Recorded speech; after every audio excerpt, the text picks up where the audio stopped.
Good evening and welcome to the Bangor School Committee regular meeting. Today is Wednesday, March 12th, 2025. Please rise for the pledge. I pledge allegiance to the flag of the United States of America. Thank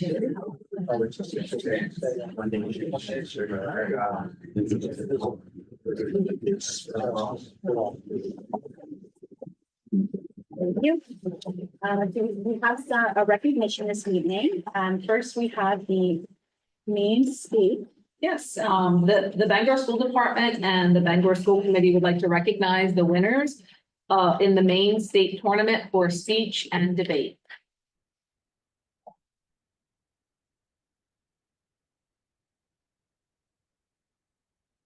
Thank you so much. Bangor High School has a really proud tradition for speech and debate victories, but this season was really a little bit unique.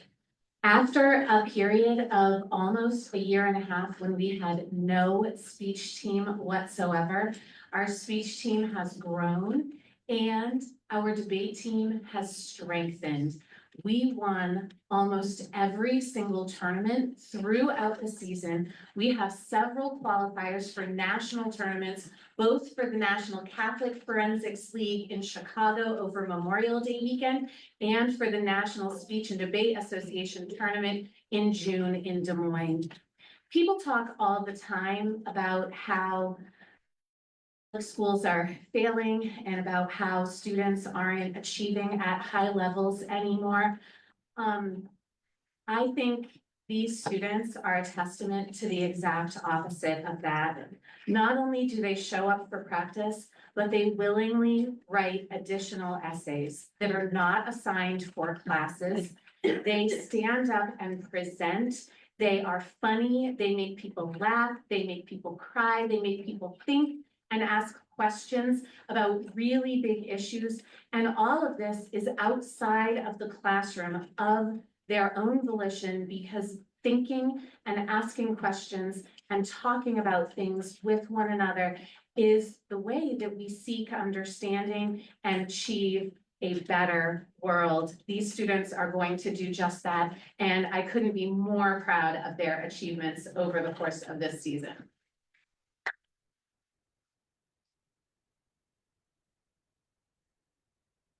So first of all, we'd like to recognize our two students who were the state champions this year.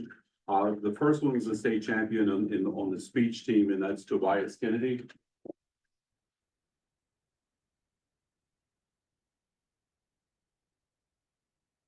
And the second was the state champion for debate, which was Lincoln Douglas debate, and that's Beatrix Foster.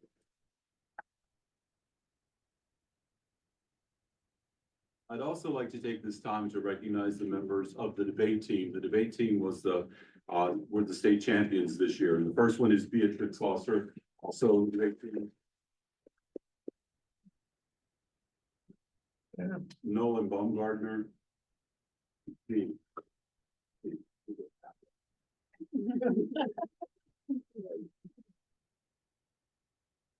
Nolan Baumgartner was also on the team. Chase Karen.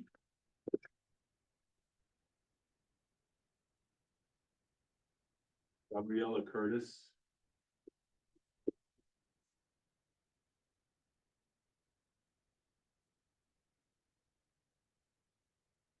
Josh Gruntmeyer.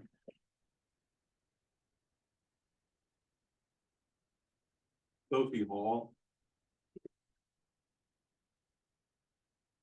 Fufu. Lucy Perry. Brody Reed. Ava Riddler. Elizabeth Shum. Elizabeth is a graduating senior, and so we will really miss her next year. Braden Sloan.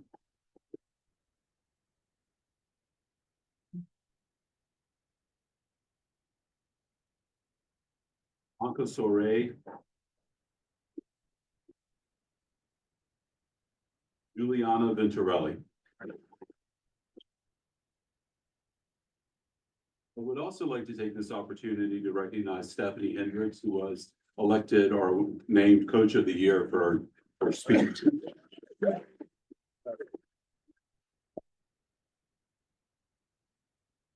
And we also have our speech team here. We have Sarah Wallace, Tobias Kennedy, and Joey Rutledge.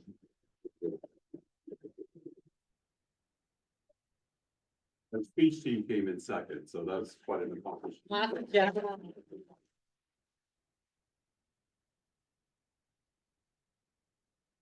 I also forgot Gwendolyn Hicks. There we go.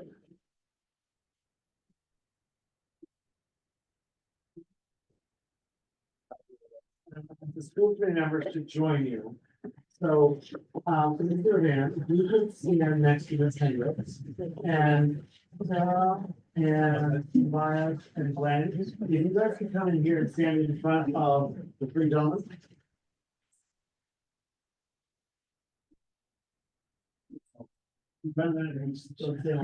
Further this way.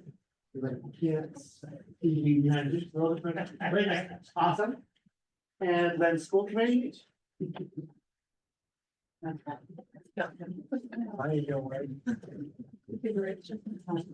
I would say evenly distribute yourself on either side. And actually.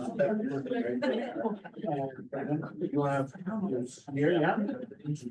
That will work.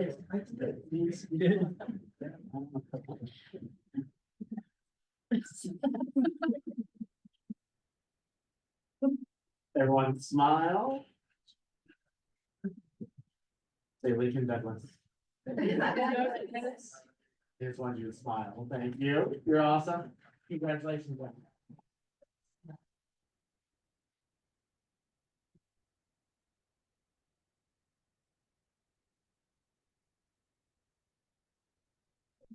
Uh-huh.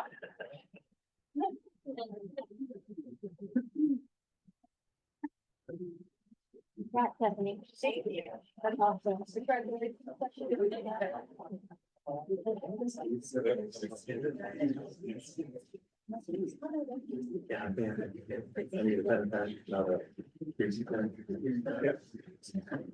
Bye, teacher.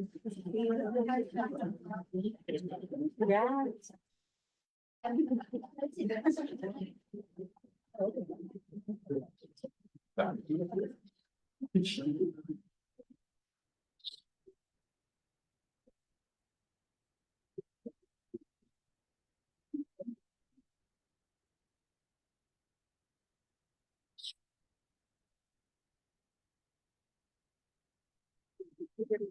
Moving on, do we have any adjustments to the agenda this evening?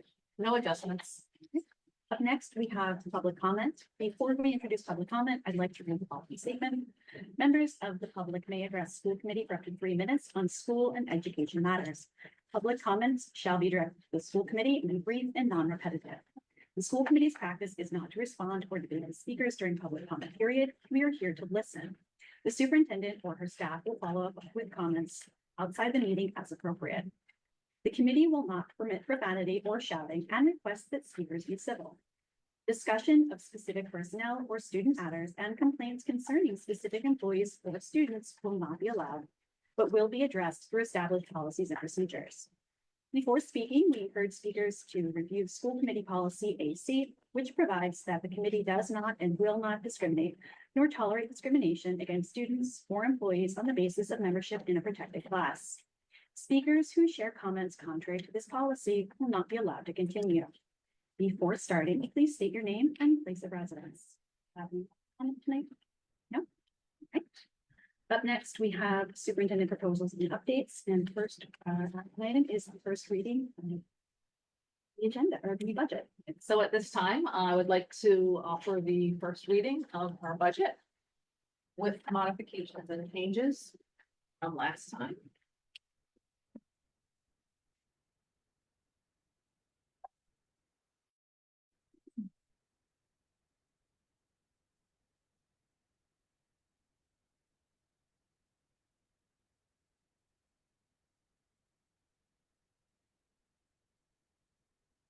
So this is essentially the same presentation, but I have included a summary of changes so that it is clear what's different from last time to this time. And I've also incorporated the staffing shifts that were requested at the last meeting. This is what we will go through, and I will move through a little quickly on the slides that I did go over last time for, in the interest of time. So our summary of changes from March 5th. I was able to gather that projected pre-K enrollment, so I was able to update the graphs to reflect the pre-K to 12 enrollment historical and then also projected. I've included the rationale for staff changes. And we did make the decision to add the full premium increase. We still at this point, of course, do not know what's going to happen with the Anthem premium increase. But Director Heyman and I both felt that it was in our best interest to be prepared in the event that it does reach that high 17.89%. So that's the additional increase to account for that above and beyond the 10% that we had in there to begin with. Our mission and vision. And our budget goals, again, making sure that we are aligned to our strategic plan, presenting a budget that will allow us to continue to provide a high quality educational program, and also ensuring that we are maintaining that fiscal responsibility by looking closely and thinking maybe a little bit differently about how we could potentially do things moving forward to minimize the impact some of the budget for some of the budgetary items. This is the same process. I haven't changed that from last time. And of course, our areas of pride, and it's amazing how many things happened between the last meeting and this meeting. I could have added 4 or 5 more slides of areas of pride. And of course, there are many things that we celebrate here in the Bangor School Department. And it's wonderful to see the students achieving and being celebrated in a very special way.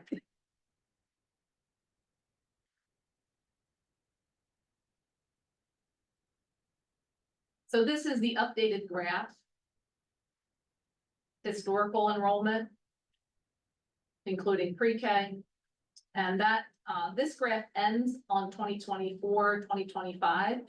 And then this next graph begins 2024 and 2025.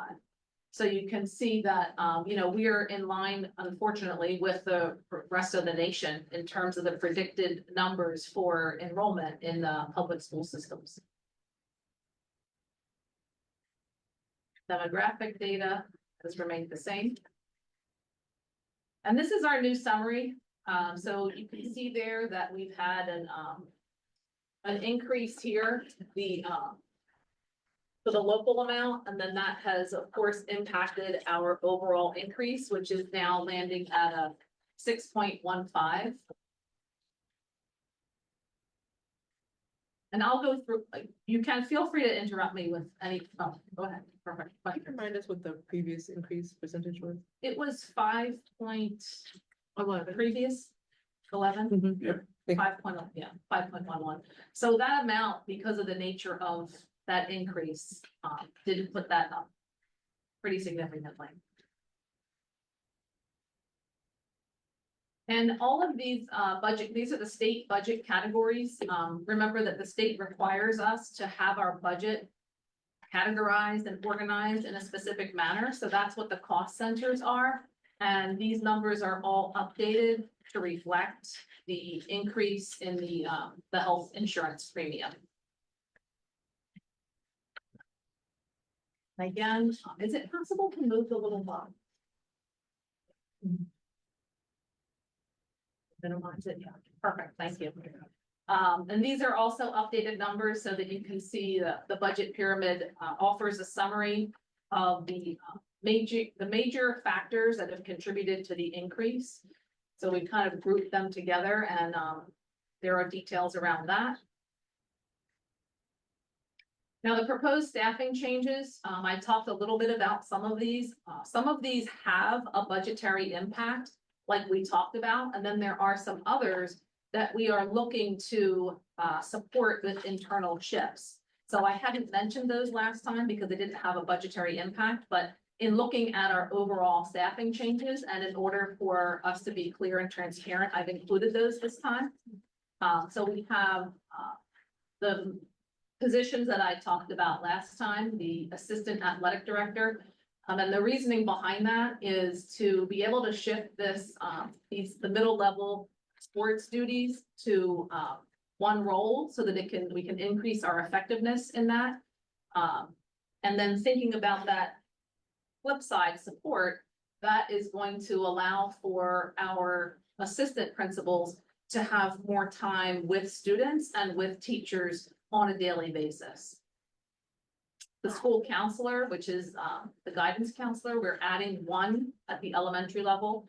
I think I mentioned last time, Director Heyman and I met with all of the principals, and there were a lot of requests, and we had to go through and really look closely at where is the majority of the need. And after having further conversations and discussions, we landed on the counselor being the most impactful piece we could add in at this point.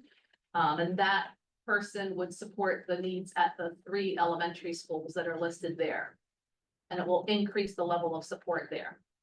And then due to the increased enrollment at Vine, we are adding a grade 1 teacher at the elementary level. Questions? Yeah, I'm sorry, could you go back just to the pyramid for a second? Can you just give us just a high level overview of the student support expenses, the 1.2 million? What's driving that increase? The student support, a lot of that, we have some our contracted services in speech and psychological services. There are facilities improvements, playgrounds. The bus contract is in there. And that's a typical, we have a contract with Sears, so that's a 4% increase each year. And then the others, we have our food corps positions are included in that, and that is an addition that we have at the 2 schools at Fairmount and Fruit for this year. We have our anticipated capital bonding payments. And then we have some additional revenue in there in anticipation of the out-of-district placements. We have several students on waiting lists for those, and we anticipate those to be able to, those students will come off of that waiting list for next year. So that will be something that will be required. Thank you.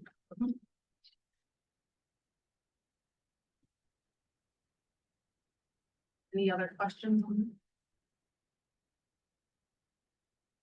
Another addition to the budget that was discussed last time is a maintenance position.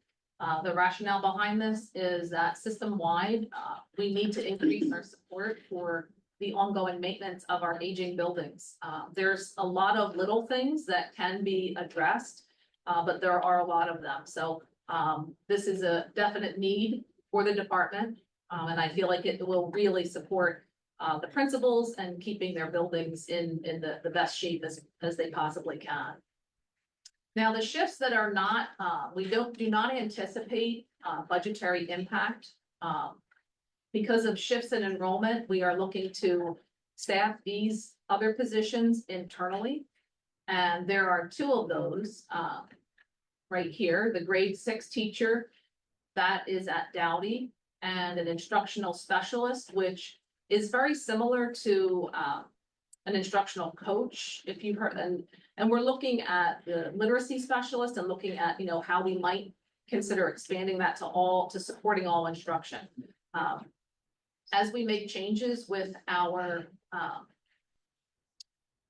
special ed process and looking at how we can support the least restrictive environment as much as possible, I feel very strongly that this instructional specialist will be able to support our regular ed teachers in that transition. So this is a position that will be split between the 2 middle schools and spend half time at each. Any questions? And then other changes, reductions that came out of the budget. That these were positions that were not unfilled or retirements that do not need to be refilled. So there are two, at the Bangor High School. Due to enrollment shifts, there are two, staff members that are retiring, and, after conversations with Dr. Butler, it's become evident that those positions do not need to be filled. And then, talking with Director Heyman and Director Babin, we looked closely at some of the significant number of positions that have gone unfilled for at least 2 years or some more. So we still have some of those unfilled positions in the budget. But at this time, I've removed 8 of them, because currently we are functioning well. We're functioning within the law and, have come up with alternative solutions to these staff members at this point. So I do not feel that they are necessary. Of course, if an emerging need pops up and there's a critical situation, we have that considered with our budget to be able to meet any needs that come in.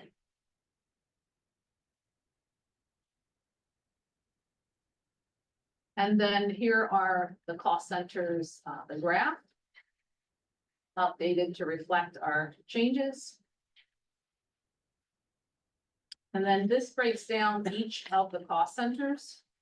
So if you have any questions, I'm not gonna read all the numbers, but if you have any questions about any of these cost centers, we can definitely talk about that. The regular instruction. And on the side of the slide is what I've listed there, that's what's included in regular instruction. And again, that is what is decided at the state level of how we organize our budget. Special education. Other instruction. Student and support staff.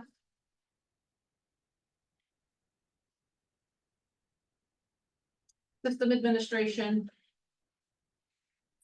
School administration. Transportation, that's what I was speaking about earlier with that 4% increase. Facilities maintenance.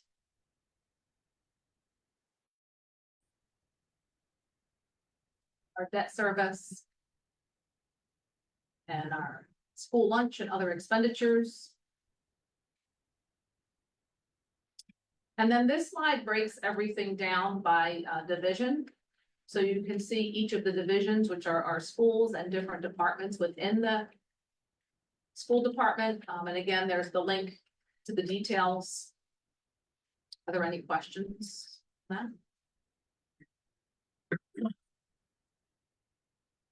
And this slide was what we looked at last time with state versus local funding and how that subsidy has changed over the years. Any additional questions? So, Member, excuse me, Hoffman. Thank you. So the transfer to food service, can you explain that? I don't know if you touched on that. I don't recall last time. Right here. Yes, that. So that increase. is, yeah, that is the food core. The food, oh, yes. Yeah. Okay, you did say that. I know, it's a lot. It's hard to remember, yeah. We keep, thankfully, between Jerry and I, we keep copious notes. Member Sprague. Thank you. First off, I just want to say thank you for the presentation and all the time you and Jerry and others and the principals have put into it. I really appreciate the flow of this presentation and your leadership of the process. So thank you for that. A couple questions about the benefits line in various slides here. I know a lot of that's probably health insurance. Is there anything else, anything more to that? And I don't want to come across as the old anti-benefits for our personnel, but some of those figures were like 20 and 30% increases in some of those categories. So we could go back to regular instruction, no. Benefits, like, for example, this one, 18.47. I'm gonna defer to Director Heyman on the specifics for, is this what you're talking about, benefits? Yeah, this one, like the regular instruction salary, 3.5% makes sense. That's in line with contracts. Benefits up 18%, even with a big health insurance kick, that seems like a lot. And then I think, not to throw like facilities or something under the bus, but I thought I saw one that was in like the high percent range, which just seems like an especially large amount. Right here, 39. Yep, we can speak to that. Sylvie? Yeah, facilities. I just don't have that copy. Sure it is. I can keep talking while you look too. It's okay. I noticed on an early slide too, all the revenue lines in the budget are all flat, which I get is probably for the ease of budgeting and probably because there's just not a lot of movement in those items. I would like us to think beyond the scope of just this budget of how we could drive some of the revenues there, and I'm acknowledging that there's probably, the juice is not worth the squeeze of trying to double rentals of elementary school from $1,000 to $2,000. It's just not gonna move, it's not gonna move the needle. But the tuition line especially, just to re-bubble that up that I bring up from time to time, like how are we getting students from the surrounding school districts that have school choice to come to Bangor? Those are tuition payments that their property taxes in their towns are paying for. What do we do to get 30 or 40 more students a year from the Glenburns and Beeseys and Orringtons of the world to come to Bangor? It is beyond the scope of the budget, but I'm bringing it up now because it's an item in the budget that if we can move these revenue lines, it closes this gap a little bit. So I just want to keep that conversation on the forefront. Yeah, if I could just speak to that a little bit, we have enhanced our 8th grade presentations and modified those, but I think it's also important, we had shared the numbers. So there's a total, I think it's a total of 40 students from Glenburn, 8th graders. So we were trying to understand with the declines across the board, what is reasonable to expect that we might increase to. So I'm curious to see what happens in the fall. So I'll be happy to monitor that and see what's going on with the tuition, because I'm paying close attention to that as well. And I think it is something to look at, in terms of, you know, the revenue, 100%. I'm glad to hear that, and I really would like us to almost have like a working group on this or a task force or something, because I think there's a lot you could do with data gathering from actual, you know, surveying of families and parents and students themselves about why they chose where they did. I get that we're not tracking where everybody ends up, but just anecdotally, we all have friends in neighboring communities that, in my opinion, often have misperceptions of what going to school at Bangor High School is like, or being in the Bangor School Department. And if there's themes that continually come up, can we address those in sort of a public facing way to say, yes, we are the biggest high school in the region, but that doesn't mean that you're going to be overwhelmed, or, you know, you're going to find your cohort, you're going to find your academic path, you're going to find your friend group. If there's themes that keep coming up that are not correct, I think if we could really study on those, we would be able to come up with a plan to correct people's mindset out there. And then I know that there's a lot of students that families that will choose the religious schools in the area, and that's a lifestyle thing, and I respect it. But sometimes I think there's misperceptions that we're like, the public education is the big, bad, scary thing out there. When actually our teachers and staff and everybody is tremendously caring and compassionate, and it can feel much smaller when you're in the school. So Absolutely. I think that's marketing, storytelling. I know that you get this. I'm just using the opportunity to bring it up. No, I think it's perfect. And these are a lot of the discussions that Director Finney and I have had. In terms of, you know, how are we changing that narrative? And that speaks to that, the campaign of belonging that we're really trying to do in the videos that he has been creating with the staff. So I think we're in the beginning stages of that, but I 100% agree. If we don't own the narrative, then. Yeah. Almost like the telling the story of how it's actually smaller in some ways to be at a big school. You've got to find your path. So Absolutely. And there's many different pathways. the other thing on the revenue slide is, again, to kick this back to, remember Brian has brought up the foundation idea a lot, and that's, are there things within our facilities that we could get donor dollars, sponsor dollars, philanthropic dollars. I know, Bangor's get this tens of thousands of alumni at Bangor High School that have never been asked to give. And you want to be sensitive and mindful of that relationship, but the things you could do by tapping that in the right way. And the last point I wanted to make, which is my least positive one, is that what do we have for contingencies if Department of Education funding goes away or is severely reduced? Again, well beyond the scope of one budget cycle, but I think we should be mindful of what's been stated publicly about the intent to close the Department of Education. And I think people have a misperception out there about what the Department of Ed does. It's not curriculum. It's not, dictating what is taught or how the schools are run. It's a lot of funding for programs that serve lower income students in need. So what do we do if those things go away? I think those are all valid. That's a significant valid question. We've been having those conversations at the regional level, and at this point, we're in a holding pattern. The anticipation is that it's not going to impact the federal funding, even if the Department of Ed is disbanded. That's the today message, so we're monitoring it closely.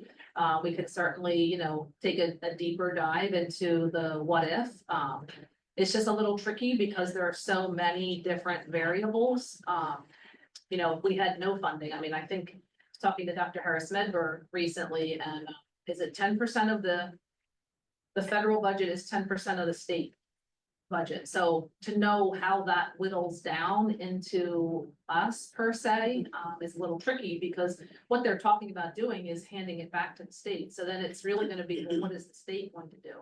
So then we're going to have to follow based on what the state does. So it's kind of like we're twice removed from any solutions at this point, but it is something that's being discussed. So I can assure you of that. Okay, so to just wrap up my commentary here, I generally am down with the budget here. The 6.15 increase is a little higher than I would like to see. I just want to state that publicly. I'm sure it's higher than you want to see too, It is. but I think there's a psychological thing when you go over 5%, but also like it just should be said that Bangor is a larger community relative to some of the ones around us, but it's not necessarily a wealthy community in the way people think. Median income in Bangor is much lower than some of our surrounding towns. And there is a commercial base, but a huge amount of the property in Bangor is nonprofit, property tax exempt. So the tax base, even for larger communities, is quite constrained in many ways. And there's a lot of people, a 6% increase is going to feel like a lot, and it's going to be hard to make. And we all want good schools. We all want well-paid teachers. We want all the programs and things, but in my opinion, 6.15 is it's a notch higher than I'm hoping to see. That's where I'm at. Member Bryden? Thank you. Thank you for your comments, Member Sprague. Always brings up a lot of my own questions, which I appreciate. I am wondering, based on that median revenue, I've seen a lot of other cities do this where they'll give an actual dollar amount to what that 6% could look like at a median cost. Is there any way for us to figure that out for the city of Bangor? We have in the past worked with the city to find out how many thousands people the nickel on the mill rate. Right. And we can get that revised. Those change and get back to the committee. Thank on that you. number. Thank you. Yeah. Sometimes that pill is a little swallow when we actually see the dollar amount stretched out over a year. So I would be curious as to that number. Obviously the 6.15% is a blow after feeling so good about that 5% completely out of our hands. And that is my question. Is there, again, no one has a crystal ball here, but is there any sort of thought process behind what the chances of us going up that much of a percent? I think later in March, we're when we have our vote, Yeah, we're hoping that we're gonna have a little bit more information. I plan on making a couple calls to try to make sure that information is expedited, so I'll be working on that and I can keep everyone posted, because if we do, if it comes in and they say, oh, no, it's 10%, well, obviously, we're gonna make that adjustment right. between now and the 26th. Okay. Thank you. Yes. Any other questions right now? Thank you. This is, I just like to add, this has been a really engaging presentation, so thank you very much. Oops, sorry, go ahead, Jill. Were we waiting on Jerry's information about Ben's question? The benefits. Yeah, what are the facilities guys doing? What are they up to? Sure. All right, I'll Thank you, member. I'll speak loud so everybody can hear me. Most of the increases, health insurance, it's $165,000. But included in that is the new maintenance position at family rate, which is about 30,000. The rest of it is due to the 17.89% premium increase. Also included in benefits is a couple meetings ago, you graciously passed a new retirement plan for hourly staff that did not have a plan in place that had a match. And that increase is 38,000 in that facilities budget because a lot of those workers are truly hourly staff. So that's the lion's share of the facilities benefit increase. Thank you. Any other discussion? Are we ready to take a vote? We don't need to vote this time. We vote next time. Okay. All right, thank you. Thank you.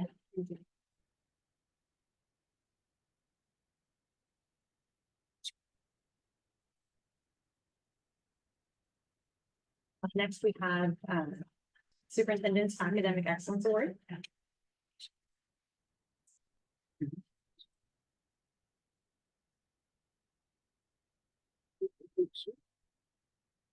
Good question. I'm sorry, yes. I'm sorry, so we don't vote on the first reading of the budget, is that correct? Okay, Yeah, and this is a different process than what I'm used to at the RSU, so I'm relying on everyone there's like, no, we. You thought we did. I did too. And we haven't. Take a vote. Yeah. We haven't, Well, then maybe we should vote just in case. just in case I. Okay, are on the side of caution. I think that's probably the right choice. So especially- moved. Second. All in favor? Well, no, we have to read them. I know. Oh. Probably. Yeah, All the articles? so then Did let's, that at no, the all right. second reading. Yeah, we Yeah, definitely that- didn't do that. I might be misremembering. We definitely didn't read all the articles. I think we had to do it several times because it was such a process. There were so many changes, right? Right. Yes, there were a lot of changes at the end. I remember. Last time I read the articles one at a time and got you to vote on them one at a time After the second. after the second reading. Okay. It was to have the detail in the minutes that you accepted every piece of the budget. Yeah, so, I mean, at the RSU, it was only voted on once too, if that helps. I don't think I'm ready to vote on it yet. Exactly. I think Jerry knows. Yeah. All right. We voted. Yeah, I'm just- So now So I technically you have a removed motion. on the my, yes, I removed my motion. Moving on. Thank you. That was informative. Much learning. Up next, we have Superintendent's Academic Excellence Award.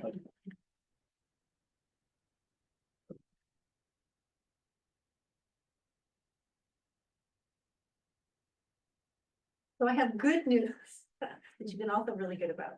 I'm pleased to present the names of the 55 Bangor High School seniors who have earned the Superintendent's Award this year.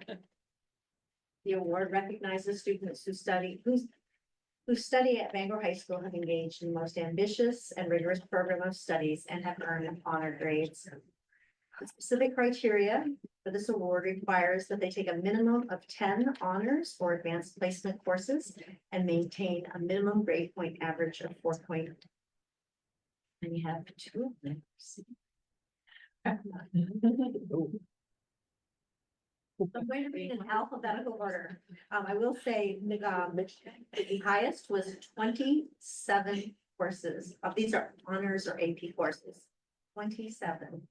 I just am amazed at this. So, in alphabetical order, Emily Adams, Parker Ashfield, Ian Atherny, Abigail Bergmark, Alexander Busco, Paige Karen, Sophia Crespo, Rob Crump, Noah Denham, Jenna Alcott, Delaney Evans, Aslyn Gifford, Gabrielle Godding, Jasmine Ham, Isabel Harrow, Connor Hickson, Victoria Jarnick, Caitlin Kelleter, Kristen Kendall, Dashiell Knapp, Catherine Lake, Ethan Levitt, Aidan Linder, Gabriel Locke, Anna Loring, Sophia Lynch, Maren Lyon, Seamus McDonald, Evelyn Marasco, Emery Martin, Shamaka Monecki, Andrew Newberg, Brandon Newen, Rayan Newen, Rowan Osmer, Landon Parisio, Marc-Andre Perron, Sarah Phillips, Isaac Poliquin, Sophie Reuter, Joseph Rutledge, Elizabeth Shum, Lauren Small, Lindell Smiley, Elizabeth Smith, Callie Snowden, Chase Swartz, Adam Tardy, Madeline Ty, Mallory Tritt, Mackenzie Boringkamp, Ryan Warwick, Ryan Wararoo, Emily Whitney, and Wendy Shee. I would like to also note that many of these students also, I had just attended the Honor Society just before this, and many of them were also in that. So these are some people that are highly motivated and, you know, things that we can really feel proud about. So thank you. Thank you. Thanks, Ms. Butler, for my phonetics lesson. Thank you. Up next, we've got the superintendent's update.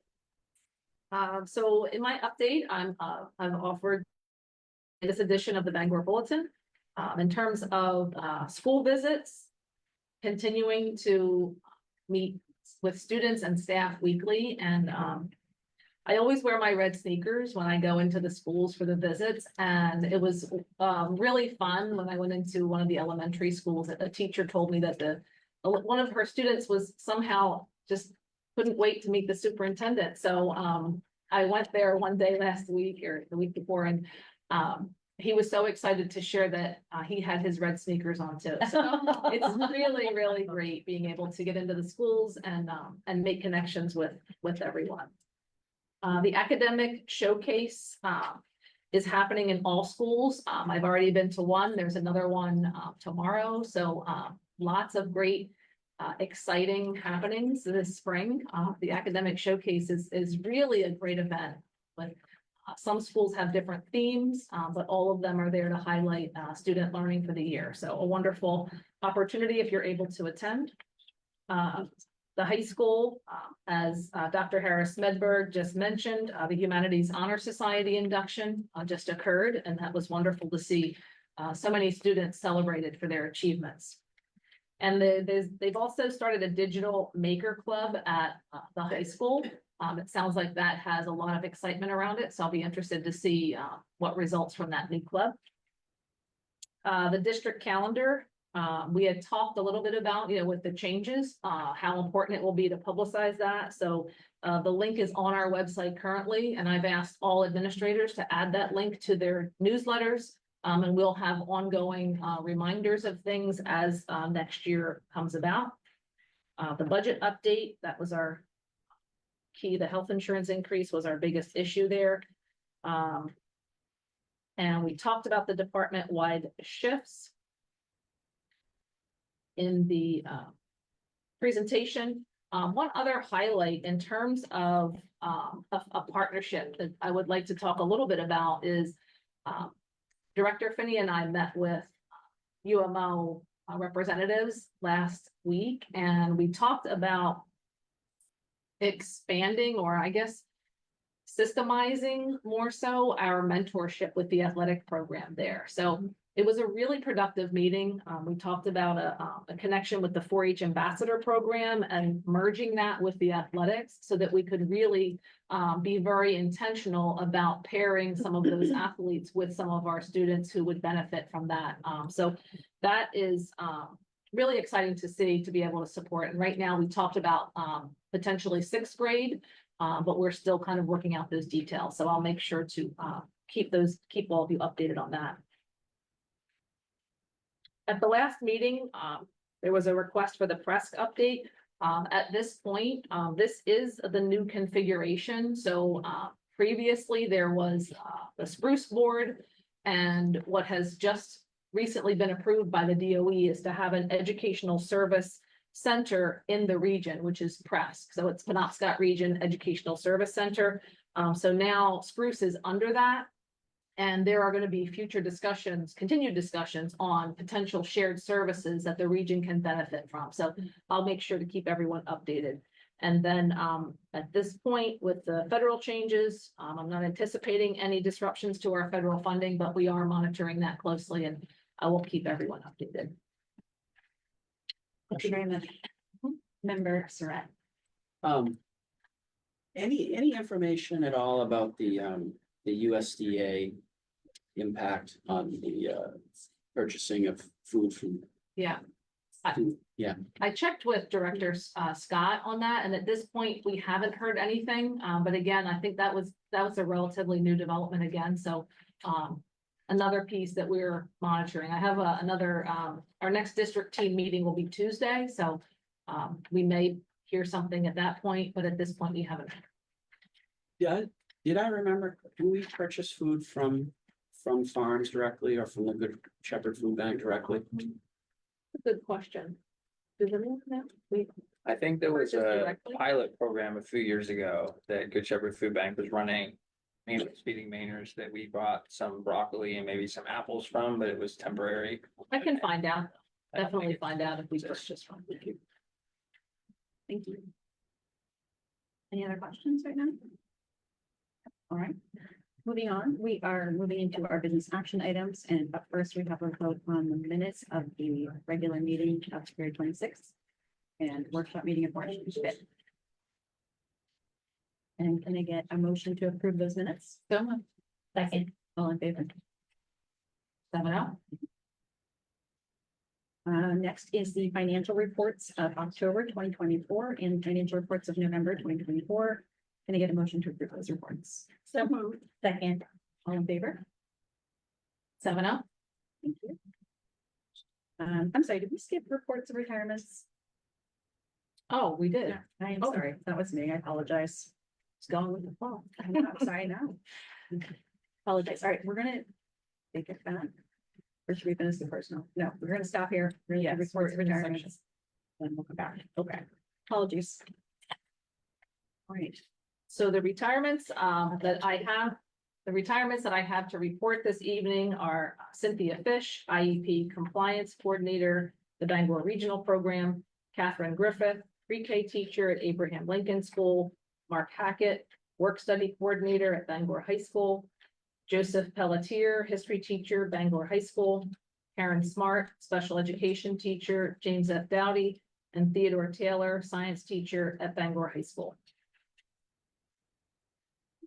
And we don't need to vote on that. So we can go back. I apologize. We're back into personnel.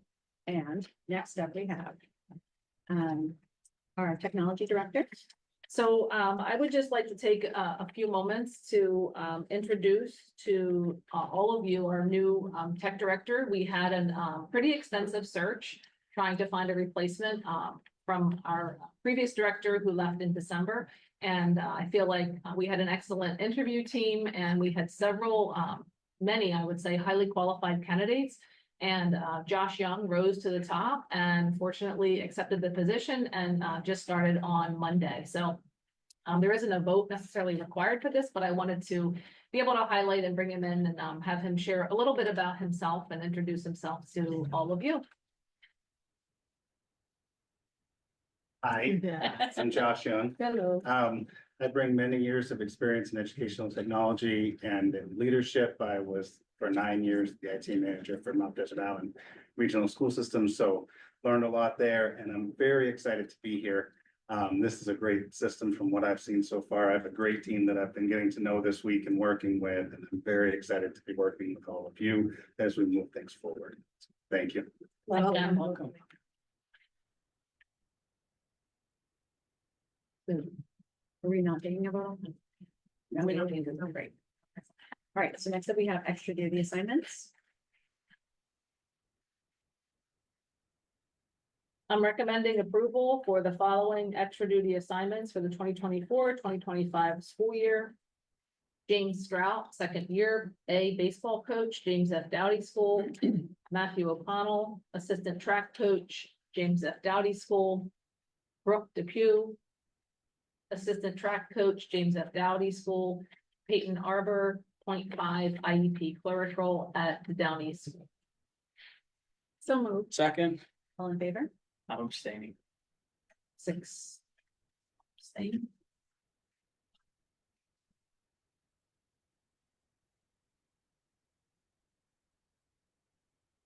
Moving on to the second reading of the new and revised policies. I'm recommending approval of the second reading of the new and revised policies. Revised policy BDB, school committee officers. Revised policy BDE, subcommittees. Revised policy BDF, advisory committees to the school committee. Revised policy BE, school committee meeting schedule. And new policy BEDL, adjournment of meetings. So moved. Second. All in favor? 7-0.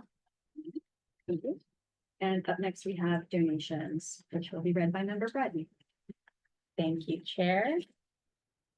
To the Downey School from the Brick Church, winter clothing for students having a total dollar value of $300. To the Vine Street School from Laney Wellahan Warehouse, 19 pairs of shoes for students having a total dollar value of $100. To Fairmount School from Bangor Breakfast Kiwanis Club, 15 books for Community Reading Day, having a total dollar value of $260. To the William S. Cohen School from Beth and Art Cotrides, a cash donation to support students having a total dollar value of $200. To Bangor High School from Dr. Scott Curtis, multiple sheets of mat board, having a total dollar value of $2,500. And with gratitude, I move to approve these donations. Second. All in favor? 7-0.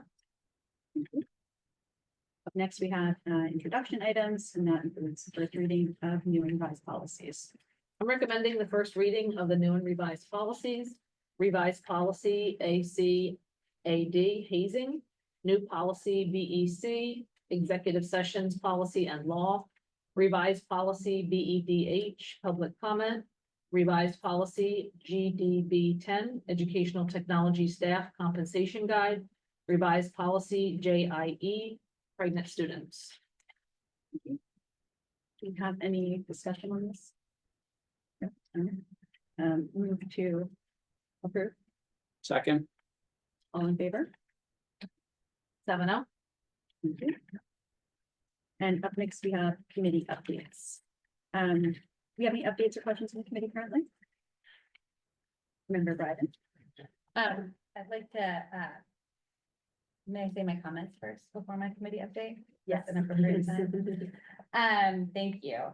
Just a few quick comments. It has been such a busy week since our last time together. And I just wanted to give a big congratulations to Mr. Gebhardt and Mr. Tipton, our band instructors, excuse me, 5th grade. And last night they had an all city band concert that was so well done and so well received by so many of the smaller siblings that had to, that maybe didn't want to be there, but we're so happy that they went because it was really well done. And a big thanks to Director Finney for all of the work that went into making that really an enjoyable experience for all the students.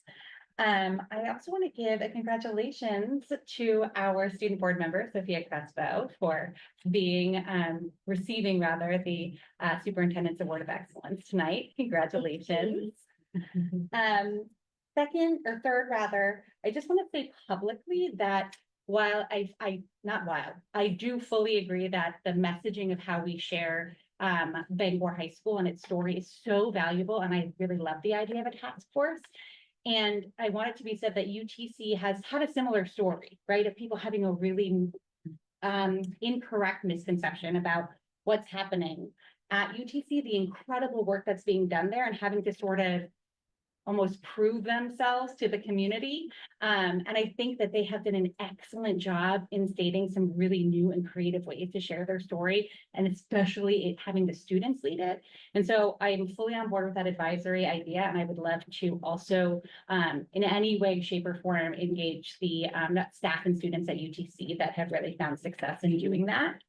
And lastly, I really want to acknowledge, applaud all of these retiring teachers that have had such an impact on the school community, and personally, Kathy Griffith, just her decades of experience as a pre-K teacher at Abraham Lincoln.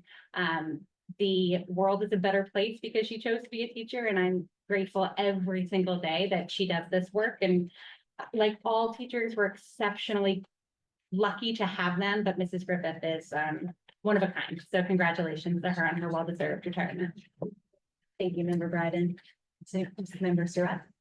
Yeah, I just wanted to, I wanted to wish all the retirees happy retirement, but I also wanted to single out Kathy Griffith, who was my children's pre-K teacher, and it was also the year that COVID-19 closed down schools. And I'll never forget, right about this time of year, 5 years ago, I'll never forget Mrs. Griffith and Miss Rand teaching on Zoom in March to my children at home. It was, I'll just never forget it. But anyway, best luck to all of them.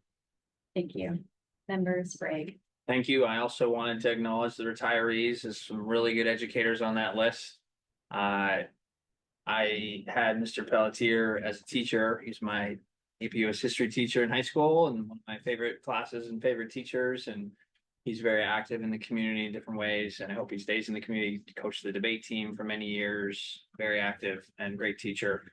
And Mark Hackett, I never had as a teacher, but he was my freshman basketball coach, and that was one of the most important things in my high school career. And I think of that team and that season all the time. And he was old school, real hard driver actually, but sometimes people need that. And it was valuable in a way that many of the things outside the classroom that take place in these walls and on this campus and facility and all through all our buildings are very complementary and to the academic work that's done here. So I'm sad in some ways that all these teachers are retiring, but happy for them as well. Thank you. Oh, I had one more thing too. I'm sorry. There was a very sad passing of Jory Briggs, who was the 14th Street School secretary for a number of years, passed away unexpectedly just within the last couple of weeks. And I think, as we all know from having young kids at different points, the secretary at the pre-K to 3 schools is one of the most important people in the whole school department, because they're the ones that are welcoming these kids, and the parents on day one and all through the school year. She was perfect at it. And she had retired from the school department, but she had not retired from, all the other goings on of life, and has grandkids in the school department now. It's sad passing. So I just wanted to acknowledge how wonderful she was and how much she'll be missed. Thank you, Member Sprague. Just a quick congratulations as well for both of our student committee members. Member Crespo was also, not to put you on the spot here, but was also a recipient of the Humanities Honor Society, and so was Member Brosnan. So congratulations to you both, and also for the Superintendent Award. So it really is a testament for both of your hard work and and all the motivation. Congratulations. Great work. Thank you. Any other comments? I'm gonna make my own comments really quickly. I just wanted to thank the Fruit Street PTO and Mr. Fournier for another wonderful spaghetti dinner. This is my favorite Italian food event in Bangor here. I know as a Luciano, probably that's not something I'm supposed to say, but I stand by that statement. It's my, it's that moment where you sit around, but this is why we moved to Maine. I love it. Thank you for that. And the other thing I wanted to share is, again, thank you to UTC and Director Peterson and Mr. Jackson, who is the video and audio production instructor there. They have agreed to work with us to pick up our informational podcast. More will be coming out about that, but very happy to have that in place.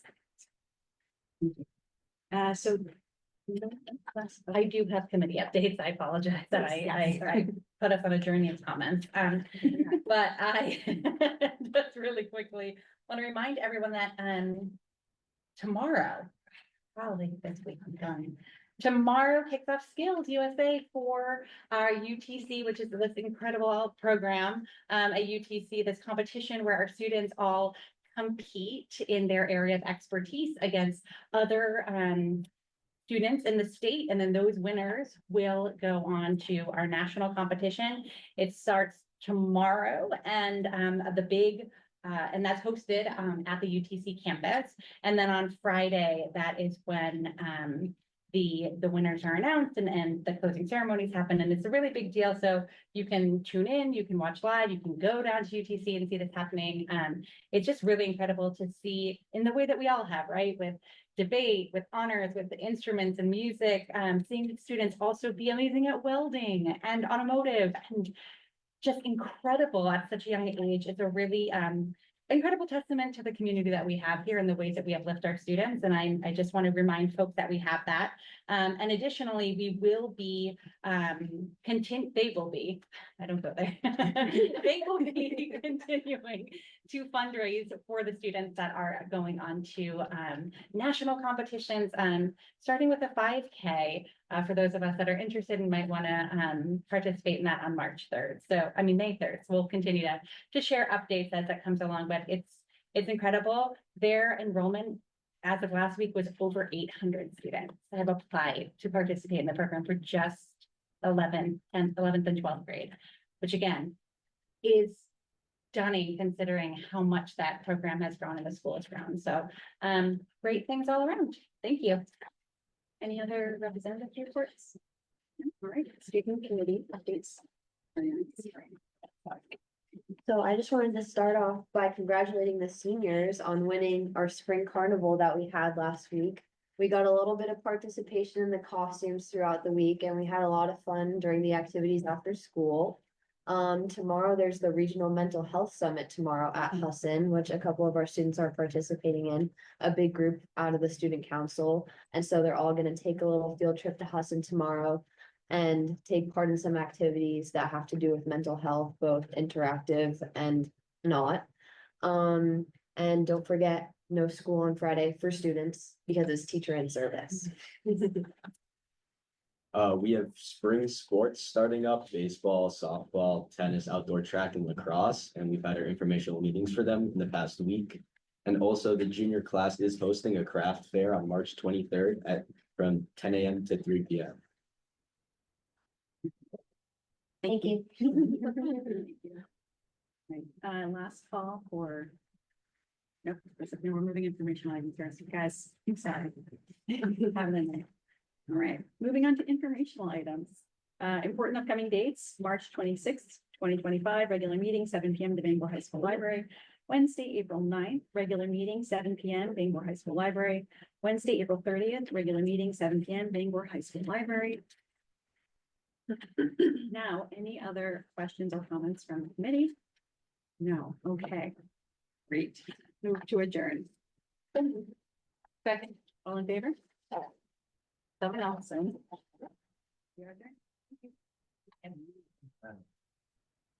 Great. Well done, everyone.